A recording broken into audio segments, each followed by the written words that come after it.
Hola, muy buenos días. Les damos la bienvenida para nuestra conferencia interactiva del día de hoy. Hoy vamos a presentar un tema sobre el feminicidio, análisis psicológico del agresor. Para esta ponencia vamos a tener a la licenciada Catherine Daniela Rueda Hernández. Ella nos va a acompañar el día de hoy. Vamos a conocer un poquito de su experiencia. La licenciada es licenciada en Psicología Clínica por la Universidad Central de Ecuador. Es especialista en victimología y criminología aplicada en la Universidad Internacional de La Rioja. También fue analista zonal del proyecto de desarrollo de la estrategia para el abordaje integral del fenómeno socioeconómico de las drogas. Así también se ha desarrollado como analista en psicología para la atención del proceso integral a víctimas de violencia en la Secretaría de Derechos Humanos. Licenciada Catherine, le damos la bienvenida a Ipsijus, esperando tener muchas ponencias más, talleres. Sin duda alguna, su experiencia nos va a ayudar mucho a la formación de nuestros estudiantes y futuros profesionistas. Le doy la bienvenida y le cedo la palabra. Muchas gracias. Bueno, buenos días desde Ecuador, buenas tardes o buenas noches, dependiendo del lugar pues del que nos estén acompañando. Giselle, muchísimas gracias igual por la presentación. Primero que nada, quiero agradecer este espacio de formación, de reflexión, y creo que es un honor para mí poder compartir con ustedes algunas ideas en torno a un fenómeno que es tan complejo, es tan doloroso y sobre todo tan urgente de tratar como es el feminicidio.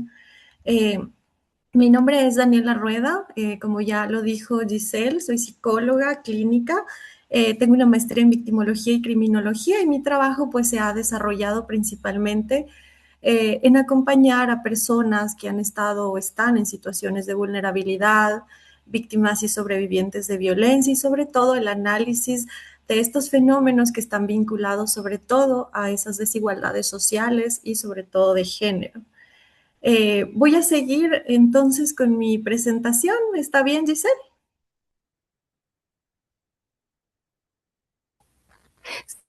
Sí, maestra, adelante. Gracias.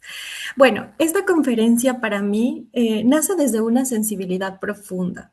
He escuchado muchísimo la forma en la que hablamos del feminicidio, siempre como si fuera algo ajeno, algo extremo, algo patológico, en realidad como si se tratara de casos excepcionales y no de lo que es la última expresión de un sistema que muchas veces ha naturalizado la violencia hacia las mujeres. A lo largo de mi trabajo he acompañado a mujeres que han sobrevivido a intentos de feminicidio, a familias que cargan con estos duelos y a niñas que crecen con miedo sin entender siquiera por qué ese miedo. Entonces, lo que yo quiero es que realmente este sea un espacio que honre su memoria y también su vida. Como dijo Giselle, el tema que hoy nos convoca es el feminicidio, es un análisis psicológico del agresor y quisiera comenzar haciendo como una precisión muy importante, y es que hablar del agresor en el feminicidio creo que nos puede generar cierta incomodidad. Muchas veces o con frecuencia abordamos este fenómeno y el foco se coloca obviamente y con justa razón en las víctimas, en sus historias, en sus familias y en las consecuencias devastadoras que deja la violencia feminicida. Sin embargo, si nuestro objetivo, como el que tengo en este momento, es prevenir estas futuras muertes, también yo creo que resulta muy, muy necesario preguntarnos quiénes son esos hombres que cometen estos actos, qué factores intervienen en su conducta, qué creencias sostienen la violencia y sobre todo, qué señales de riesgo se pueden identificar antes de que este desenlace fatal ocurra. Hablamos muchas veces del feminicida para desmitificar este monstruo, ¿sí? Lo que yo quiero a través de esta conferencia es que podamos reconocer lo humano, cercano, indistinto. Ya no el que nosotros, por ejemplo, sostengamos el mito de que el feminicidio es una excepción a lo natural, va a hacer que nosotros impidamos reconocer que de hecho esto es algo cotidiano, que existe en nuestra colectividad y no vamos a tener las herramientas suficientes para poder prevenirlo. Permítanme un momento. Aquí, ok. Ay, perdón. Ok. Bueno, algo que para mí es muy importante es comprender que, o entender nosotros que el comprender este perfil no significa que nosotros vamos a justificar lo que hizo el agresor. Comprender no significa minimizar la responsabilidad del agresor. Comprender no significa que vamos a buscar excusas para lo que sucedió. En realidad, al punto que yo quiero llegar es que comprender significa que vamos a analizar críticamente esos procesos psicológicos, sociales, culturales que hicieron posible esta violencia, para que nosotros podamos de alguna manera intervenir antes que sea demasiado tarde. El feminicida, lejos de ser un mito, se vislumbra en la cercanía de nuestro vecino, del esposo, del padre, el novio, el hermano, el mejor amigo en muchos casos. Y verlo cercano, no intento generar pánico de habitar la masculinidad o tal vez habitar junto a la masculinidad, sino más bien darle el peso a lo que quizá nuestras acciones de manera indirecta hemos ido sosteniendo a lo largo del tiempo. Y además, al hablar de este tema, yo quiero hacer que el feminicidio sea algo tangible que permite reconocer a las víctimas, que les dé voz y que les quite la culpa, porque cuando nosotros normalizamos este tipo de situaciones, muchas veces culpabilizamos a la víctima y lo que queremos con esto es que nosotros podamos quitarle esa culpa y quizá también poder abrazarlas. Eh, Vamos a cambiar la diapositiva, perdón. Ahora, antes de continuar con nuestra conferencia, quisiera detenerme brevemente en el concepto mismo del feminicidio. Yo creo que durante muchísimo tiempo el asesinato de mujeres fue registrado como un homicidio, invisibilizando las razones de género que se encontraban detrás de muchos de estos crímenes. Y esta forma de nombrar los hechos impedía reconocer que numerosas mujeres eran asesinadas precisamente por ello, por ser mujeres, en contextos donde que estaban marcados por la desigualdad en las relaciones, por el control, por la discriminación y por la violencia. La feminista estadounidense Diana Russell propuso el término para referirse al asesinato de mujeres por razones de género. Posteriormente, la antropóloga y feminista mexicana Marcela Legarde retomó este concepto, pero desarrolló el término feminicidio, que es ampliamente utilizado en América Latina. La propuesta de Marcela fue especialmente relevante porque nos permitió comprender que estos crímenes no ocurren únicamente por decisiones individuales, sino que también se producen dentro de un contexto social que muchas veces tolera, minimiza o quizá no responde adecuadamente a la violencia contra las mujeres. Es por esto que, por ejemplo, cuando hablamos de feminicidio, estamos hablando de la expresión más extrema de un continuo de violencia que generalmente comenzó mucho antes.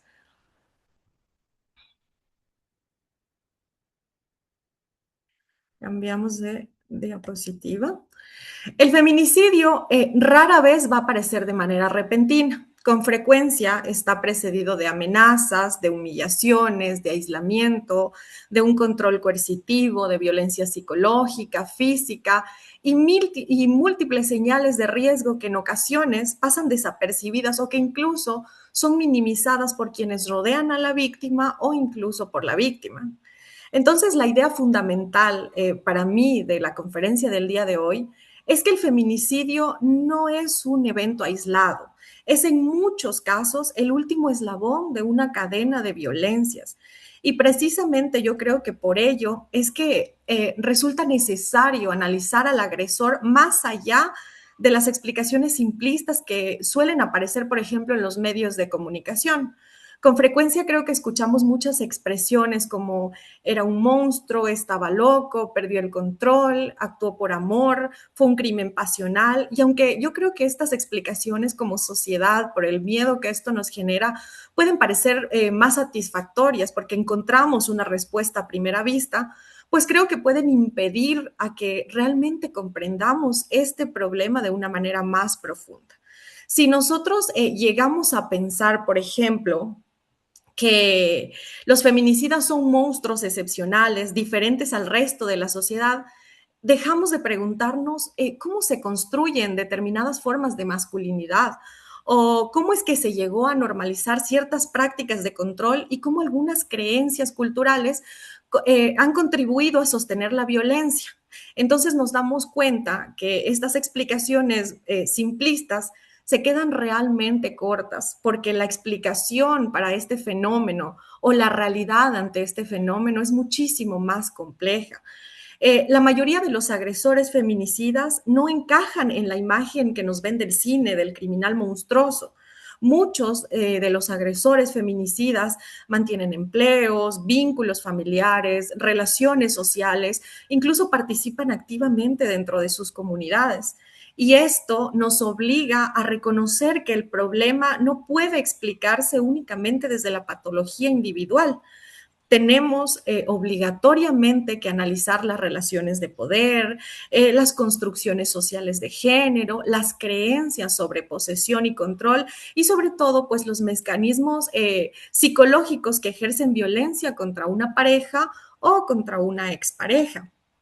A lo largo de esta capacitación, yo quiero que podamos explorar algunos de estos elementos, revisar los mitos que están alrededor del agresor feminicida, analizar los factores de riesgo, abordar las dinámicas de poder que suelen estar presentes en estos casos, identificar señales de alerta que pueden contribuir a la prevención de la violencia letal, que es lo que más nos une en este momento. Mi invitación a ustedes que me están viendo es que podamos realmente aproximarnos a este tema desde una mirada crítica, reflexiva, que nos basemos en la evidencia, entendiendo que cada uno de estos feminicidios representó una pérdida irreparable, pero también es un momento de preguntarnos qué señales existieron antes, qué factores estuvieron presentes y qué acciones realmente pudieron haberse realizado para evitar este desenlace. Comprender este fenómeno, como les dije antes, no justifica nada, pero es una forma de prevenir futuras muertes de mujeres. Les cambio. Ahora quiero hablarles de los mitos sobre el agresor feminicida. Creo que es algo que se escucha muchísimo y es muy importante abordarlo. Una vez que entendimos ya qué es el feminicidio, es importante detenernos en, para mí, una pregunta fundamental de todo esto, y es, ¿quién es el hombre que comete el feminicidio? Esta pregunta yo creo que nos puede generar como muchas respuestas inmediatas. Muchas personas se imaginan a un sujeto monstruoso que está completamente distinto a nosotros, quizá alguien que es fácilmente identificable por su apariencia, por su conducta o incluso por la presencia de una enfermedad mental grave. Sin embargo, una de las principales dificultades para comprender y para prevenir el feminicidio es precisamente la existencia de numerosos mitos que simplifican la figura del agresor. Y estos mitos no son inocentes porque sí nos pueden tranquilizar con una explicación sencilla frente a un fenómeno tan complejo, pero realmente nos permite pensar que la violencia extrema es algo que está lejano a nosotros, que va a ser fácil de detectar y la realidad es mucho más incómoda porque no es en realidad fácil detectar quién puede realizar este fenómeno.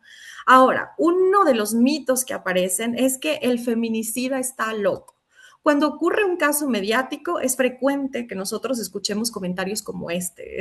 El feminicida estaba loco. Tenía que estar loco para hacer algo así. Nadie en su sano juicio haría esto. Seguro tenía un trastorno mental. Y aunque estas afirmaciones parecen razonables si las escuchamos en el impacto emocional que genera el crimen, la evidencia científica no respalda esta idea. En realidad, la mayoría de los agresores feminicidas no presentan trastornos psicóticos graves, la mayoría no tiene esquizofrenia, la mayoría no experimenta delirios y comprende perfectamente la diferencia entre el bien y el mal. Esto no significa que algunos agresores no puedan padecer problemas psicológicos o quizá determinados rasgos de personalidad. Lo que significa es que la enfermedad mental no explica por sí sola el feminicidio. De hecho, cuando nosotros le atribuimos automáticamente al femicidio la locura, corremos un riesgo importante y es que dejamos de analizar los factores sociales, culturales y relacionales que sostuvieron la violencia. Pensar que el problema es únicamente individual nos impide observar cómo ciertas formas de control, de dominación, de desigualdad son normalizadas dentro de nuestra sociedad. En otras palabras, o para entender mejor esto, el patologizar el feminicidio, vamos a hacer o vamos a perder de vista el contexto en el que esta problemática ocurre. Otro mito que se encuentra muy comúnmente es que fue un crimen pasional. Esta expresión la he escuchado muchísimo en medios de comunicación, incluso en discursos populares, y creo que es muy frecuente encontrar titulares en revistas, por ejemplo, que hablan de crímenes cometidos por amor, por pasión o por celos. Sin embargo, desde una perspectiva crítica, estas expresiones son problemáticas, son profundamente problemáticas. ¿Por qué? Porque la pasión no mata, porque el amor no mata. Lo que se encuentra detrás de estos hechos no es una expresión de amor, sino una dinámica de control y de posesión. Cuando analizamos, por ejemplo, los antecedentes de muchos feminicidios, observamos elementos recurrentes, ¿sí? Control de amistades, control de horarios de la víctima, control de la forma de vestir, quizá celos constantes, aislamiento, amenazas, humillaciones, vigilancia, es decir, conductas que tienen mucho que ver con el ejercicio de poder y no con el amor como nos han querido vender quizá los medios de comunicación. Llamar crimen pasional a un feminicidio puede contribuir a que nosotros romanticemos la violencia y minimicemos la responsabilidad del agresor. Por ello es importante que nosotros empecemos a cuestionar el lenguaje que utilizamos y preguntarnos qué ideas yo estoy transmitiendo a mis futuras generaciones sobre las relaciones afectivas, qué es lo que yo estoy enseñando a mis generaciones. Otro mito es nunca dio señales. Otra afirmación que aparece después de los hechos y es muy frecuente es eso. Muchas personas dicen, nadie lo habría imaginado, no había señales, fue algo completamente inesperado. Sin embargo, cuando se investigan ya los antecedentes, con frecuencia aparecen múltiples indicadores previos. La violencia extrema, como les dije en algún momento, rara vez surge de manera espontánea. Hubo acoso, hubo persecución, hubo intimidación, destrucción de objetos, manipulación emocional. Y es que el problema es que muchas de estas conductas han sido históricamente normalizadas. En ocasiones incluso se han interpretado como muestras de amor, en otras ocasiones se consideran conflictos de pareja normales y en muchas ocasiones las víctimas no reciben el apoyo suficiente cuando ya intentan alertar sobre este riesgo que tienen. Por ello, más que afirmar que no existían señales, deberíamos preguntarnos por qué ciertas señales que aparecieron no fueron reconocidas como un indicador de peligro por quienes rodean a la víctima ni por sus redes de apoyo. Otro mito es el era un buen hombre. Después de un feminicidio, aparecen los testimonios de los vecinos, de los familiares, de los conocidos, y es que nos afirman, siempre saludaba, era un buen trabajador, parecía una buena persona, nunca imaginé que pudiera ser algo así, y estas afirmaciones nos reflejan una realidad sumamente importante. Los agresores feminicidas no siempre van a presentar una imagen social claramente violenta, y precisamente por ello es que resulta tan importante comprender que la violencia de género puede coexistir con una apariencia externa de normalidad. La imagen pública que tiene una persona o un agresor no va a reflejar necesariamente lo que ocurre dentro de una relación de pareja. Una persona puede comportarse de una manera muy tranquila, muy calmada con el resto, pero no así con su pareja. La violencia de género suele desarrollarse en espacios privados, donde el agresor puede ejercer total control sin necesariamente ser visible para otras personas. Y por eso es que aparecen estos mitos justamente. Otro mito es la mató porque la amaba demasiado y creo que eso lo hemos escuchado un montón. Este es un mito realmente peligroso porque va a vincular la violencia extrema con una supuesta intensidad amorosa. Algunas personas llegan a decir, por ejemplo, la amaba tanto que no soportó perderla. Eh, no sabía vivir sin ella, lo hizo porque estaba desesperado. Y estas explicaciones son problemáticas porque convierten la violencia en una consecuencia del amor. Sin embargo, todos sabemos, y creo que es importante recordarlo, el amor implica respeto por la autonomía de la otra persona, el amor implica reconocer la libertad del otro, el amor implica aceptar que ninguna persona nos pertenece. Cuando un hombre considera que tiene derecho a decidir sobre la vida o la muerte de una mujer, no estamos frente a una expresión de amor, estamos frente a una expresión extrema de dominación. La idea de que una mujer le pertenece a su pareja constituye, creo yo, a uno de los pilares simbólicos que va a sostener muchísimas formas de violencia de género. Para finalizar este pequeño apartado, quisiera que nos llevemos una idea fundamental, y es que pensar que los feminicidas son monstruos, enfermos mentales o individuos completamente distintos al resto de la sociedad nos puede resultar hasta tranquilizador hasta cierto punto, pero va a limitar nuestra capacidad de prevenir la violencia. La prevención comienza cuando realmente abandonamos esas explicaciones fáciles y nos atrevemos a analizar críticamente eh, las creencias, las relaciones de poder y los procesos que hicieron posible esta violencia feminicida. Si comprendemos que la violencia se construye, se aprende y se sostiene dentro de determinados contextos sociales, entonces también podemos empezar a intervenir para realmente transformarla. Listo, les cambio de diapositiva. Bueno, ahora adentrándonos en el perfil psicológico del agresor, ya después de que hemos desmontado muchos mitos, surge una pregunta que es inevitable hacerla. Si no hablamos de monstruos, ni necesariamente de personas con trastornos mentales graves, ¿qué características psicológicas encontramos con frecuencia en quienes ejercen esa violencia feminicida? Y es que lo primero que debemos aclarar y lo primero que yo quiero aclararles es que no existe un perfil único, ¿sí? No todos los agresores son iguales, no todos tienen la misma historia, no presentan los mismos rasgos de personalidad, ni utilizan las mismas formas de violencia. Pensar que existe un perfil único puede ser tan problemático como pensar que todos los feminicidas están locos.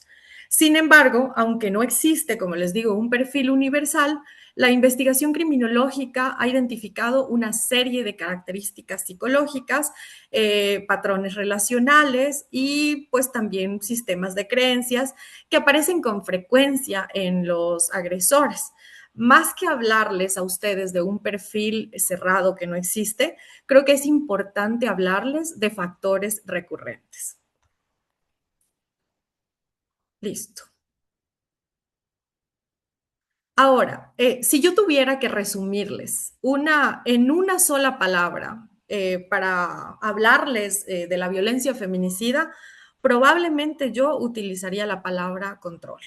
En numerosos casos, la violencia aparece precisamente como un intento desesperado por recuperar el control sobre la víctima, control sobre la pareja, sobre sus decisiones, sobre sus amistades, sobre su cuerpo, sobre su sexualidad, su autonomía, incluso sobre si debe vivir o no. En este sentido, el feminicidio puede interpretarse como una expresión extrema de una lógica de dominación. El agresor percibe que está perdiendo el poder sobre la relación y responde intentando restablecerlo mediante la violencia. Por eso es que muchas de estas agresiones aumentan cuando la mujer ya decide separarse, denunciar o incluso ya reconstruir su vida. ¿Por qué? Porque el agresor siente que está perdiendo aquello que considera suyo. El problema es que existe esa creencia que tienen el derecho de controlar. porque cuando una persona obviamente cree que tiene derecho a controlar a la otra, cualquier acto que vea en la víctima de autonomía va a ser interpretado como una amenaza directa. Listo. Ahora, otro rasgo que aparece, aparte del control que hemos hablado, es la dependencia emocional y el miedo al abandono. Es importante aclarar que la dependencia emocional y el amor no son sinónimos, no tienen nada que ver. Una persona puede amar profundamente sin intentar controlar a la otra. La dependencia emocional implica otra cosa completamente distinta, ¿sí? Implica la sensación de que la propia estabilidad emocional depende completamente de la otra persona. En algunos agresores encontramos una profunda dificultad para tolerar el abandono, la frustración o el rechazo. La separación, en este caso, deja de percibirse como una decisión legítima de la víctima o de la pareja y comienza a vivirse como si fuera una agresión personal, ¿sí? Aquí aparecen frases con frecuencia como, por ejemplo, si no es para mí, no será de nadie, no puedo vivir sin ella, me destruyó la vida. Y estas expresiones hemos llegado al punto como sociedad de que incluso son interpretadas como demostraciones de amor. Sin embargo, reflejan dependencia, reflejan posesión y reflejan una enorme dificultad para realmente aceptar la autonomía de la otra persona, ¿sí? Este miedo al abandono que pueden tener ciertos agresores puede transformarse en rabia, en enojo, y cuando esa rabia se combina con la necesidad intensa de control que hablábamos antes, el riesgo de violencia va a aumentar significativamente, ¿sí? Otro rasgo que podemos encontrar en los agresores es el narcisismo y el sentimiento de derecho. En algunos agresores hay estas características narcisistas y cuando les hablo de narcisismo no necesariamente me estoy refiriendo únicamente a una persona que se cree superior. Hablamos ya de individuos que suelen tener una percepción exagerada de sus derechos y una gran dificultad para tolerar cuestionamientos, ¿sí? Desde esta lógica, para ellos, la pareja deja de ser percibida como una persona independiente y se convierte en una extensión del propio ego del agresor, ¿sí? Cuando la mujer se separa, cuando la mujer denuncia o contradice al agresor, el agresor puede experimentar la situación como una humillación que es intolerable para él. Y no porque haya sufrido un daño objetivo, sino porque está sintiendo que su autoridad, que su identidad o su imagen están siendo cuestionadas. El feminicidio aparece como una forma extrema de restaurar ese poder que el agresor está percibiendo como perdido. Otro de los rasgos que aparecen es la celotipia y la vigilancia constante. Muchas personas creo que hemos crecido escuchando frases como los celos son una prueba de amor, se pone celoso porque le importa, si no sientes celos es porque no te quiere. Y estas ideas son muy problemáticas porque los celos pueden existir, sí, en cualquier relación humana. Pero lo preocupante es cuando convertimos esos celos en mecanismos de control. Y en algunos agresores encontramos una vigilancia constante. Por ejemplo, la revisión de teléfonos, el control de redes sociales, interrogatorios permanentes, el seguimiento, por ejemplo, de la ubicación, sospechas infundadas, acusaciones constantes de infidelidad. Con el tiempo, la relación va a dejar de estar basada en la confianza y comienza a estructurarse alrededor de la vigilancia. La mujer se ve obligada a justificar continuamente sus acciones. El agresor interpreta cualquier conducta que tenga independiente como evidencia de traición y esto resulta peligroso cuando los celos se combinan con control, con posesión y con violencia. Otra característica es la misoginia y la desvalorización de las mujeres. La misoginia no siempre va a aparecer como una expresión de odio explícito a las mujeres, ¿sí? Pero en ocasiones puede manifestarse de formas más sutiles.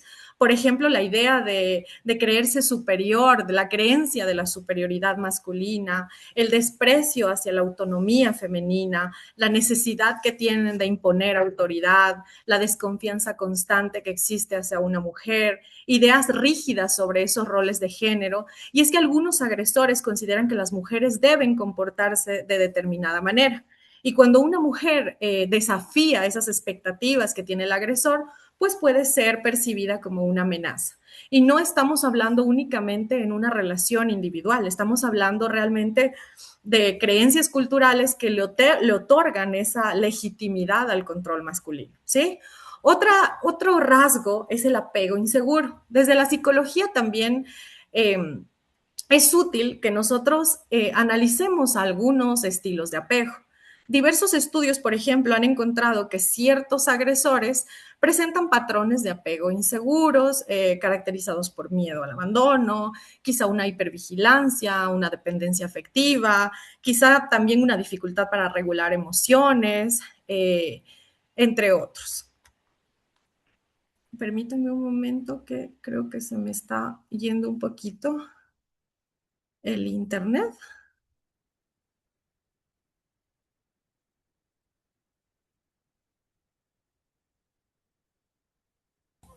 Sin problema, Lick, la estamos escuchando sin ningún problema. Ah, ya, ok. Empezó como a salirme como que se me desconectaba un poquito. Estoy cambiándome de red. Permítanme un minutito, por favor. Sí, Lick. Sí, ahí sí me escuchan bien. Sí, sin problema. Gracias. Bueno, lo que yo les estaba manifestando antes no significa que todas las personas con un apego inseguro sean violentas. Sin embargo, cuando estos factores se combinan con creencias de posesión, con control, pueden aumentar el riesgo de conductas agresivas, ¿sí? Otro rasgo que aparece es la sensación de propiedad. Si existe una idea transversal en numerosos feminicidios, es esa sensación de propiedad. Muchos agresores actúan como si tuvieran derechos sobre la vida de la mujer. No necesariamente lo van a expresar de forma directa, pero sus conductas van a reflejar esa lógica. Por ejemplo, creen que pueden decidir con quién habla, qué hace, cómo se viste, dónde trabaja, con quién sale y en algunos casos extremos si vive o muere. Y por ello una de las preguntas, creo yo, más importantes para comprender esta violencia feminicida creo que sería, ¿qué ocurre cuando un hombre que se siente propietario descubre que la mujer a la que considera suya ya no acepta esta posición? Y en muchos casos aparece la violencia, porque no solamente para ellos está en juego una relación, sino que está en juego esa estructura de poder que han ido construyendo, ¿sí? Dentro de estos rasgos o en la combinación de estos rasgos de los que yo les hablaba, aparece una tipología de los agresores, ¿sí? Yo sé que no existe una clasificación definitiva, pero algunos autores pues han identificado patrones frecuentes, como por ejemplo el controlador posesivo. La principal característica de este controlador posesivo es la necesidad de dominio. Vigila, controla, aísla, amenaza, tiende a considerar a su pareja una extensión de sí mismo, ¿sí? Dentro de estas combinaciones aparece también el dependiente emocional. Es aquel que presenta un gran miedo al abandono, ¿sí? Experimenta la separación como una verdadera catástrofe, puede alternar siempre entre el suplicar que no lo abandonen y la agresión.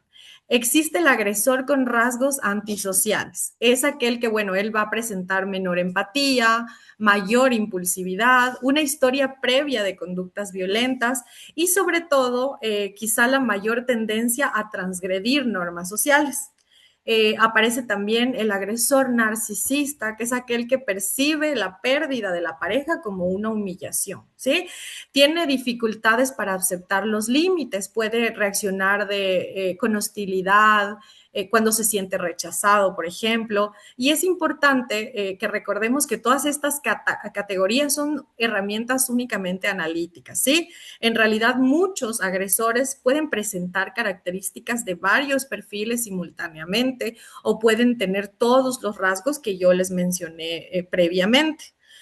Para ir cerrando como este apartado, quisiera cerrarlo con una idea fundamental, y es que cuando analizamos psicológicamente al agresor feminicida, no estamos buscando una explicación única, no existe una causa única ni un rasgo único, tampoco existe una personalidad única. Lo que encontramos es una combinación compleja de factores psicológicos, de creencias culturales, de dinámicas de poder y contextos sociales. Por ello, la pregunta nunca tiene que ser únicamente qué tiene de diferente este hombre, sino la pregunta más importante que podríamos hacernos es qué ideas, qué creencias, qué relaciones hicieron posible que esta persona considere legítimo ejercer control sobre la vida de otra persona, ¿sí?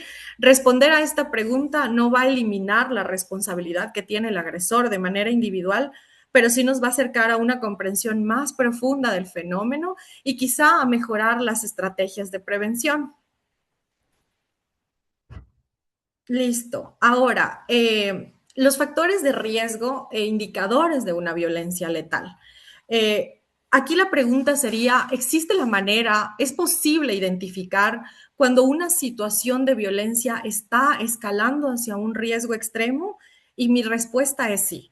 Y esta afirmación es importante porque durante muchísimos años se pensaba que el feminicidio era un evento impredecible, una especie de explosión repentina de violencia que era imposible de anticipar. Sin embargo, cuando se realizan las investigaciones criminológicas, victimológicas, se ha demostrado algo distinto, y es que en la mayoría de casos el feminicidio estuvo precedido por señales de riesgo.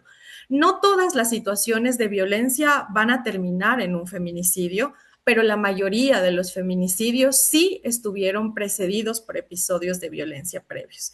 Y es aquí donde esta diferencia es fundamental, porque nuestro trabajo como profesionales no va a consistir en predecir el futuro, sino que realmente podamos identificar factores que van a aumentar significativamente el riesgo de la víctima y que lógicamente van a requerir una intervención inmediata, ¿sí? Por eso cuando hablamos de la evaluación de riesgo, no estamos buscando una certeza absoluta que quizá no la podamos encontrar, sino que estamos identificando posibilidades y sobre todo señales de alerta que existan. El feminicidio como un proceso y no como un evento aislado. Uno de los errores más frecuentes es cuando empezamos a tratar al feminicidio como si fuera un hecho aislado. Y lo que se observa comúnmente, realmente, como les dije antes, es un proceso progresivo de escalada, porque la violencia va en escalada. Y por ello es que algunos especialistas describen el feminicidio como el último eslabón de una cadena de violencias. Eh, la violencia letal rara vez va a constituir el primer acto de violencia. Con frecuencia, el feminicidio va a ser el último. Y esta idea tiene muchísimas implicaciones para la prevención. ¿Por qué les digo esto? Porque si existe una escalada, como les estoy manifestando, entonces existe la oportunidad para intervenir antes de ese desenlace, ¿verdad? Si yo ya sé que esto es progresivo, que va en escalada y que el feminicidio es el último eslabón, yo puedo buscar desde dónde puedo intervenir para evitar que se llegue hasta este desenlace fatal, ¿sí? El primer indicador que nosotros encontramos en esta escalada es las amenazas de muerte. ¿Sí? Uno de los predictores más importantes de violencia letal son las amenazas ya explícitas por parte del agresor. Por ejemplo, frases como te voy a matar o si me dejas te mato, si no eres mía no serás de nadie, algún día te vas a arrepentir. Con frecuencia son minimizadas, ¿no? Por ejemplo, la víctima puede escucharlas tantas veces que termina apareciendo parte de la dinámica habitual en una relación. La familia muchas veces la puede interpretar como una expresión de que la persona estaba enojada. Incluso muchas personas que laboran en instituciones pueden restarle importancia, ¿cierto?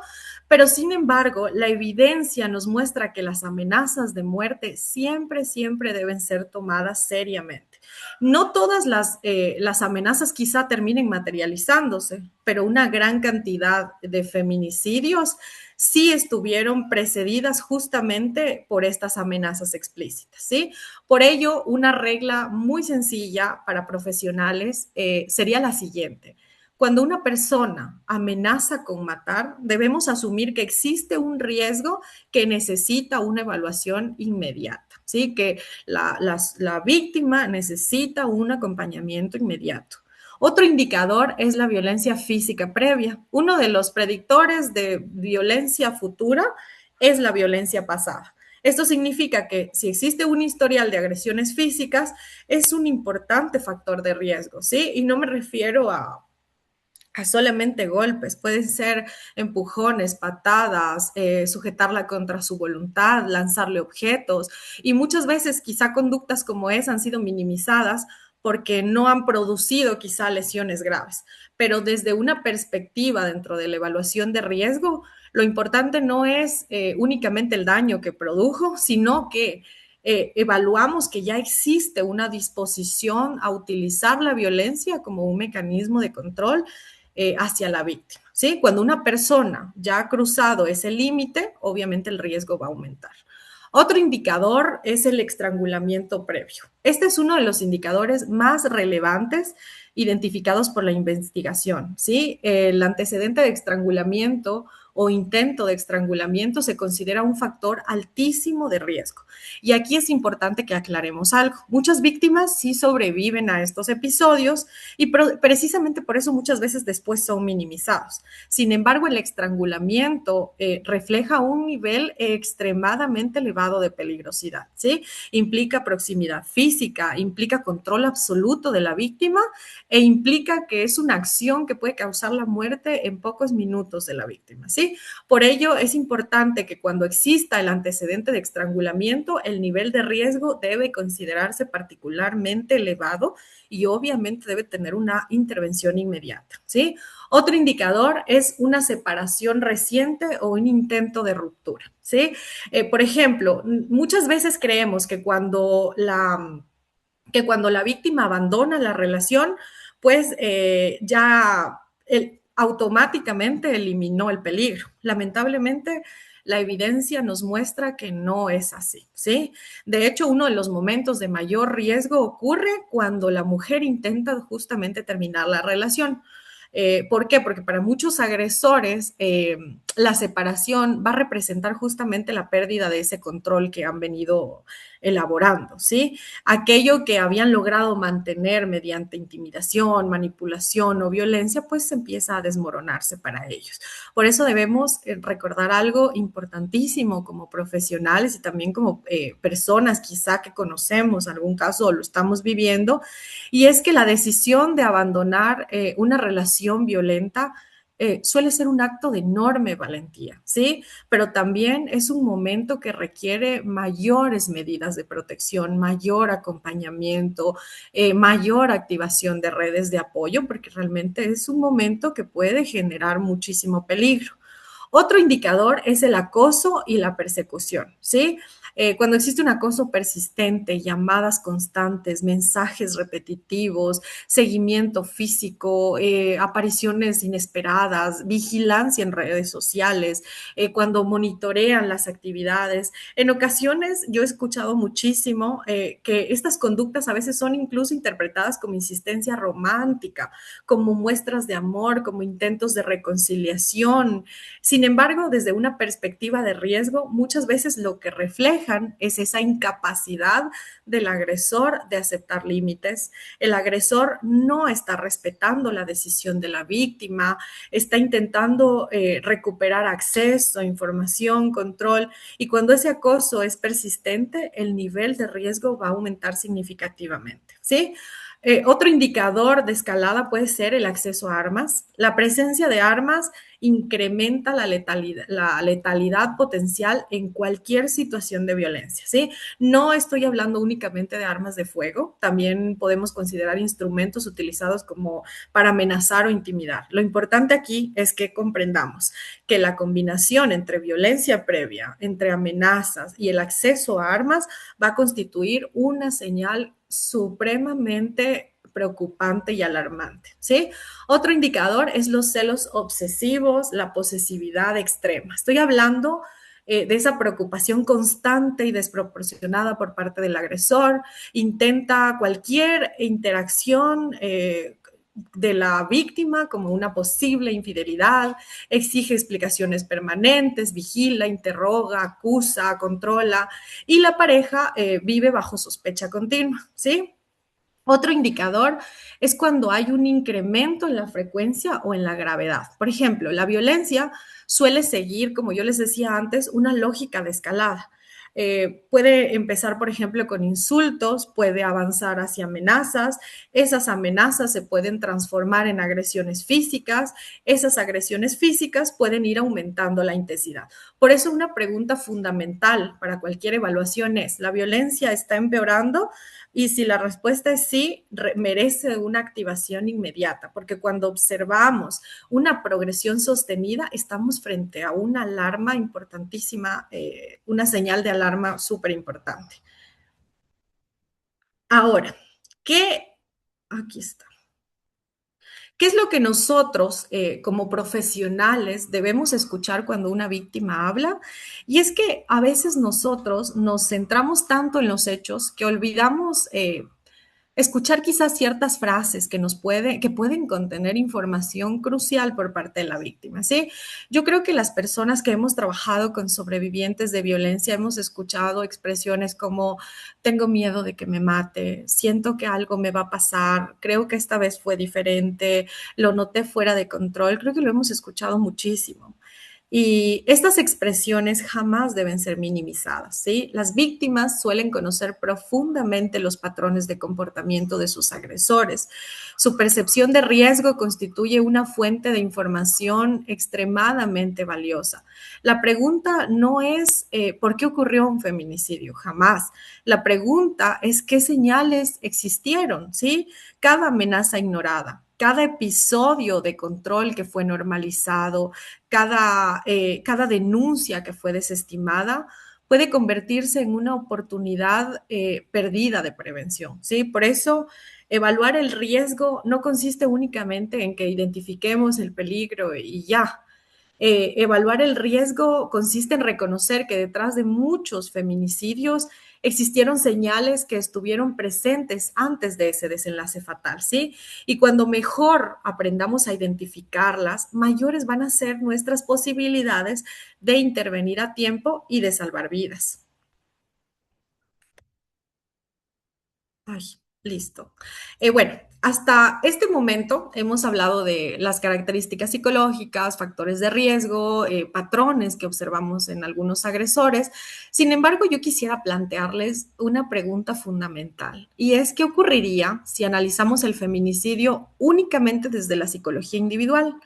¿Qué ocurriría, por ejemplo, si toda nuestra explicación se limitara a la personalidad del agresor, a sus emociones, a sus características psicológicas? Yo creo que probablemente estaríamos dejando fuera una parte esencial del problema, ¿sí? Porque aunque el feminicidio es cometido por individuos concretos, no surge en el vacío. Acuérdense que ocurre dentro de una sociedad, dentro de una cultura, dentro de un sistema de creencias, dentro de esas relaciones históricas de poder entre hombres y entre mujeres. Por ello, comprender el feminicidio nos exige ampliar nuestra mirada, ¿sí? Nos exige, precisamente es aquí donde el aporte del feminismo ha resultado fundamental para las explicaciones sobre violencia contra las mujeres. ¿Por qué? Porque dejaron de centrarse exclusivamente en los individuos, ¿sí? Antes, durante mucho tiempo, estas explicaciones se centraron únicamente en el individuo. Analizaban al agresor, analizaban a la víctima, analizaban quizá a la pareja, la relación que existía, pero rara vez analizaban ese contexto social que existía, ¿sí? Entonces el feminismo apareció e introdujo una pregunta muy importante y es, ¿y si la violencia contra las mujeres no fuera solamente un problema individual? ¿Y si también fuera un problema estructural? ¿Sí? Esta pregunta cambió de una manera muy profunda la forma en la que comprendemos el fenómeno. porque permitió reconocer que la violencia de las mujeres no ocurre por características personales de determinados hombres, sino que realmente ocurre dentro de sociedades donde históricamente han existido relaciones desiguales de poder entre hombres y mujeres. Y eso no significa, como les decía en algún punto, que todos los hombres sean violentos, tampoco significa que la violencia es inevitable, significa que quizá determinadas creencias que tenemos como sociedad están facilitando, justificando o normalizando conductas de control y de dominación por parte de los agresores, ¿sí? Y es aquí donde aparece justamente Marcela Legarde, ¿sí? Y bueno, como les decía en algún punto cuando empezamos, es una antropóloga mexicana. Ella realizó una contribución fundamental cuando propuso el concepto de feminicidio para América Latina. Ella nos invitó a pensar que el feminicidio no es un acto individual, es un fenómeno que ocurre en contextos donde existen múltiples formas de violencia, discriminación e impunidad. Esta perspectiva creo que resulta importante porque nos obliga a mirar más allá del agresor, ¿sí? Nos obliga realmente a preguntarnos qué instituciones fallaron en el momento que se da un feminicidio, qué señales quizá fueron ignoradas, qué denuncias no fueron escuchadas, qué creencias permitieron que esa violencia avanzara. Y desde esta mirada, el feminicidio no es únicamente la acción de un hombre, ¿sí? Es también el resultado de un conjunto de condiciones sociales que no lograron proteger la vida de una mujer. Y esta idea, pues, tiene muchas implicaciones éticas. ¿Por qué? Porque va a desplazar parte de la discusión de la excepcionalidad individual hacia realmente una responsabilidad colectiva. ¿Cómo estamos criando a nuestros hijos? ¿Qué les estamos implantando? ¿Cuál es la idea del amor que les estamos dejando a nuestras generaciones? ¿Sí? Otra, aquí está, listo. Otra autora que resulta imprescindible para comprender este fenómeno es Rita Segato. Ella nos plantea una idea que es muy provocadora y nos habla de que muchas formas de violencia contra la mujer no tienen como finalidad ni el placer, ni el amor, ni incluso ni siquiera el conflicto. Tienen como finalidad comunicar poder. ¿Qué quiero decir con esto? La violencia dentro de esta perspectiva funciona como un mensaje que está dirigido a la mujer, sí, pero también a otros hombres, un mensaje que dice, puedo controlar, puedo disciplinar, puedo castigar, puedo imponer mi voluntad. Y esta idea nos obliga a repensar muchas explicaciones tradicionales, porque entonces el feminicidio deja de aparecer únicamente como una reacción emocional y comienza a entenderse como una práctica vinculada a un ejercicio de poder que hemos venido hablando. Y aquí encontramos una diferencia fundamental. Cuando hablamos del amor, como todos sabemos, hablamos de un vínculo, ¿sí? Y cuando hablamos de poder, hablamos de jerarquías y es lo que ella trata de explicarnos. Una pregunta importante es, ¿de dónde surge esa necesidad de dominación? ¿Por qué aparece quizá en un hombre o en el agresor esa necesidad?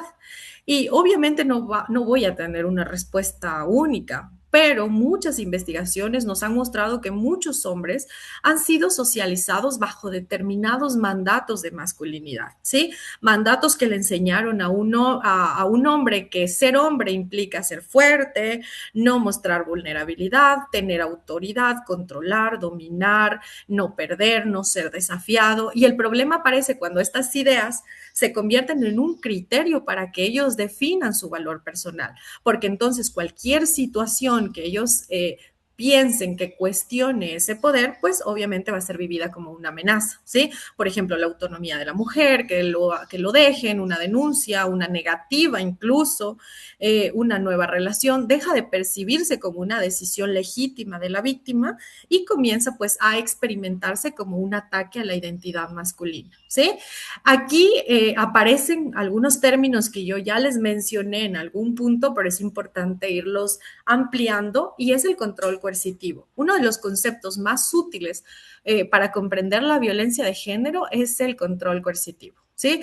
Porque nos ayuda a entender que la violencia no siempre consiste en golpes. Muchas veces consiste en una estrategia sistemática para limitar la libertad de otra persona. Por ejemplo, el control de horarios, el manejo del dinero, el controlar las amistades, el controlar que la víctima se desplace, la comunicación, quizás su manera de vestir, controlar su vida cotidiana. Y el objetivo no va a ser únicamente causarle daño, sino reducirle su autonomía. Cuando observamos el feminicidio desde esta perspectiva, entendemos que no aparece de manera repentina, como lo dije en algún punto, sino aparece como la culminación de un proceso donde el agresor ha intentado ejercer control sobre múltiples aspectos de la vida de la víctima, ¿sí? Otro elemento fundamental que aparece es la normalización. Muchas conductas que hoy identificamos como señales de riesgo fueron durante muchos años interpretados como comportamientos normales. Cuando una sociedad, por ejemplo, normaliza conductas como los celos, la posesividad, la insistencia, se vuelve más difícil de reconocer el peligro. Y cuando resulta difícil reconocer el peligro, la prevención también obviamente se va a volver más difícil. Desde la victimología aprendemos algo muy importante y es que estudiar el feminicidio implica preguntarnos no solo por el agresor, sino también por las respuestas sociales frente a una violencia. Por ejemplo, ¿qué ocurre cuando una mujer denuncia y no es escuchada? ¿Qué ocurre cuando se minimizó las amenazas, cuando se normalizó el control? Y estas preguntas son tan importantes como cualquier análisis psicológico del agresor porque nos permiten comprender que la prevención del feminicidio no depende exclusivamente de identificar ay, perdón, me cambió, creo. No estas preguntas son importantes, como les decía, como cualquier análisis psicológico, porque nos permiten comprender que la prevención del feminicidio no depende exclusivamente de identificar al agresor, sino también de construir nosotros sociedades menos tolerantes frente a la violencia, ¿sí? Ay, listo. Ahora, quisiera ir cerrando igual este apartado con una idea que yo considero pues central y muy importante. Ningún feminicidio, como les dije en algún momento, puede explicarse únicamente por la personalidad del agresor, pero tampoco puede explicarse únicamente por la cultura. El feminicidio realmente ocurre en el punto de encuentro entre lo individual y lo estructural, entre la historia personal de un individuo, pero también en sus creencias sociales. Y por eso es que necesitamos siempre ambas miradas, ¿sí? Necesitamos comprender al agresor, pero también necesitamos comprender o estudiar la sociedad que hizo posible que quizá determinadas formas de control, dominación o violencia, pues fueran consideradas aceptables. Eh, ¿Por qué les digo esto? Porque mientras el feminicidio siga siendo interpretado únicamente como una acción aislada de hombres excepcionales, seguiremos llegando tarde. La prevención comienza cuando realmente entendemos que la violencia feminicida no es un problema privado, realmente es un problema social, es un problema político, cultural y sobre todo profundamente humano. Y precisamente por eso transformarlo es una responsabilidad colectiva, no únicamente de ver a un ser aislado, sino realmente comprometernos como sociedad, ¿sí?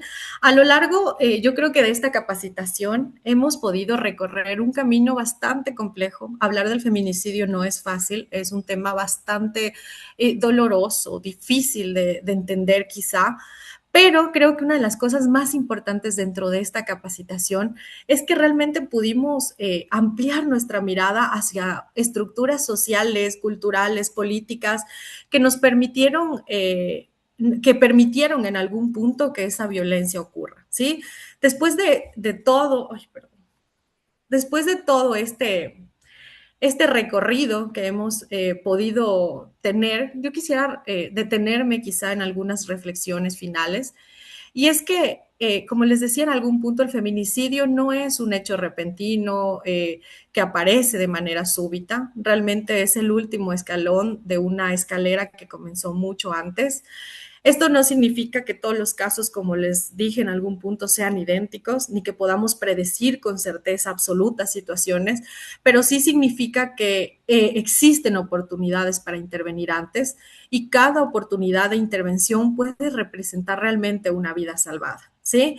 No existe un perfil único del agresor. A menudo buscamos explicaciones simples para estos fenómenos tan complejos, pero sí existe quizá características que podemos ir viendo. Sin embargo, sabemos que esta es una realidad bastante compleja y siempre vamos a encontrar como una combinación de factores psicológicos, relacionales, culturales, también sociales. Y cuando pensamos que el feminicida es necesariamente un monstruo o un extraño, estamos corriendo el riesgo de ignorar formas de violencia que ocurren diariamente en contextos que aparentemente son normales. ¿Sí? Hablamos muchísimo sobre el agresor y quisiera nuevamente enfatizar en una idea que creo que es muy valiosa, y es que comprender nunca va a significar justificar ni excusar, tampoco minimizar la responsabilidad del agresor, pero creo firmemente que como profesionales tenemos la obligación ética de analizar factores que intervienen en la violencia, no porque queramos disminuir la gravedad, sino porque realmente queremos prevenirlos, ¿sí? La explicación científica y la responsabilidad ética que tenemos no son incompatibles. Nosotros como profesionales podemos comprender profundamente un fenómeno y al mismo tiempo hacer lo que hacemos, condenarlo de manera absoluta.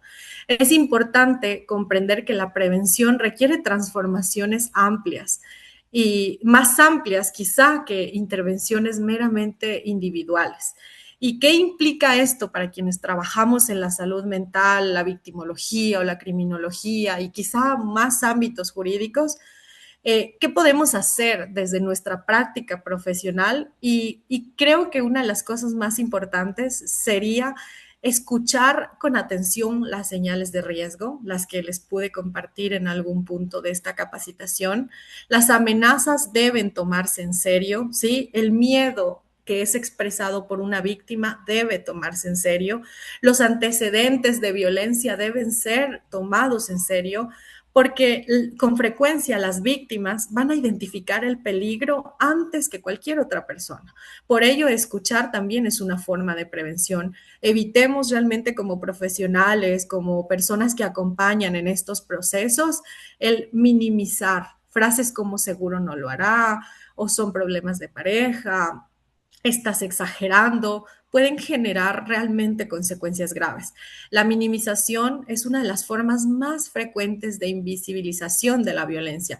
Evaluar contextos y no solo incidentes aislados. A veces la atención profesional, como les dije en algún punto, se centra exclusivamente en el último episodio de violencia, cuando en realidad se debe hacer una evaluación adecuada en donde requiere analizar ciertos patrones de frecuencia, escalada, amenazas, control, la historia previa de la relación, de la víctima, del agresor, la dinámica que existe en esa relación, porque el riesgo suele encontrarse justamente en la acumulación de factores y no únicamente en el hecho aislado que pasó. ¿Sí? Trabajar siempre desde una perspectiva interdisciplinaria.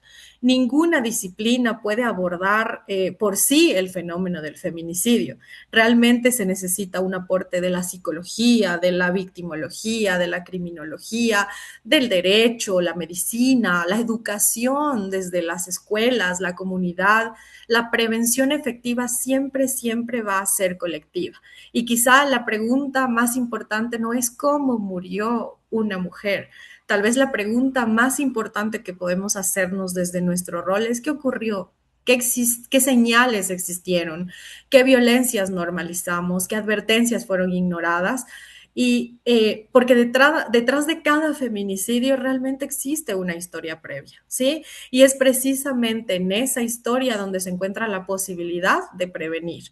Y como profesionales, nuestra responsabilidad consiste en identificar aquello que todavía puede evitarse. ¿sí? Quisiera agradecerles profundamente por su atención, por el interés, por reflexionar sobre un tema tan complejo y tan doloroso, ¿sí? Hablar del feminicidio no es sencillo, implica enfrentarnos realmente a realidades muy humanas, marcadas por sufrimiento, por desigualdad, por pérdida, pero también creo que implica reconocer que la violencia no es inevitable, que puede ser identificada, que puede ser intervenida y sobre todo que puede ser prevenida. Realmente espero que esta capacitación haya contribuido a que ustedes puedan fortalecer una mirada crítica, ética y sobre todo comprometida con la defensa de la vida, de los derechos de las mujeres, porque comprender la violencia feminicida no es solamente un ejercicio académico, realmente es una herramienta para la prevención y para la construcción de sociedades más justas. Sí, muchas gracias. No sé, ¿estás ahí, Jess? Sí, por aquí andamos. No sé si tengo tiempo. Había preparado unas recomendaciones cortitas de una bibliografía, como para que igual las personas puedan leerlo, o no tenemos tiempito. Sí, claro que sí, maestra. Todavía tenemos unos minutos. Ok, gracias. Bueno, dentro de la bibliografía que yo he podido como traerles y me gustaría muchísimo que puedan revisarla porque nos va a permitir también ampliar mucho nuestra mirada. Y es que, bueno, quiero recomendarles primero algunas autoras, ¿sí? Y obviamente los textos que yo considero fundamentales para quienes realmente deseen profundizar ese análisis del feminicidio. Eh, Sobre todo desde una mirada psicológica, victimológica y feminista, ¿sí?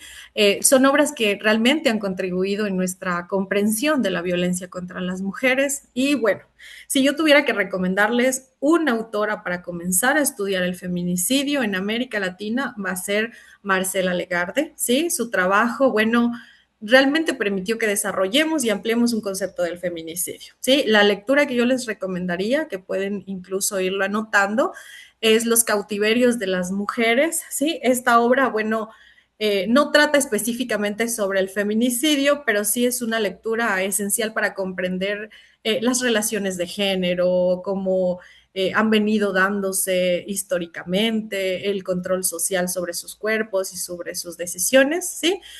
Otra también sería feminicidio, justicia y derecho. Y bueno, esta nos permite pues tener como un acercamiento al concepto de feminicidio, la relevancia jurídica, política y social que ha tenido en América Latina.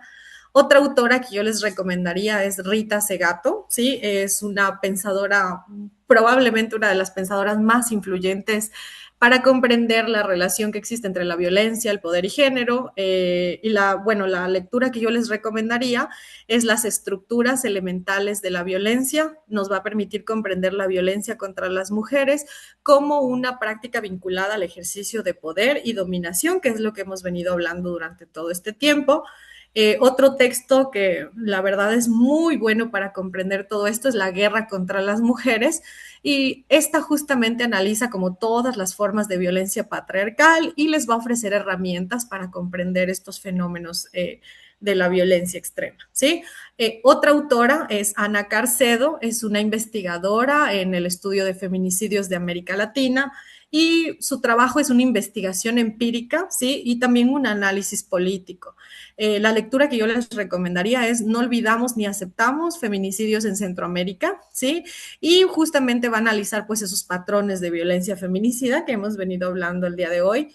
Julia Monarres Fragoso, bueno, su trabajo realmente ha sido fundamental para comprender los feminicidios ocurridos en Ciudad Juárez y las dinámicas de violencia extrema contra las mujeres. Realmente les recomiendo muchísimo, ¿sí?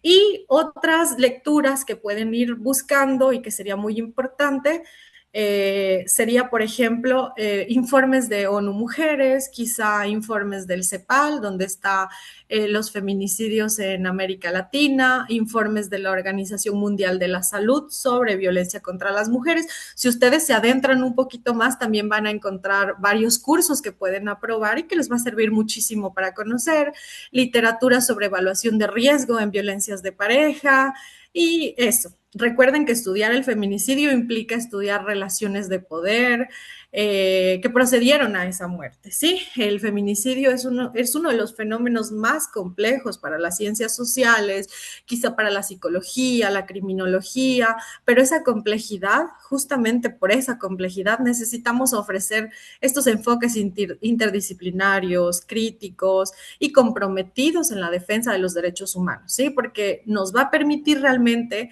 construir herramientas que sirvan para que se pueda brindar servicios enfocados en el trauma, sensibles a la violencia y eficientes, que siempre respeten la memoria de la víctima y también pues que brinden respuestas a quienes se quedan después de este trágico suceso, ¿sí? Entonces pueden revisar esa información y realmente les va a permitir como que ampliar esa mirada crítica y poder ir trabajando quizá de una mejor manera en poder aportar a una sociedad que no tolere la violencia de género. Sí, muchísimas gracias.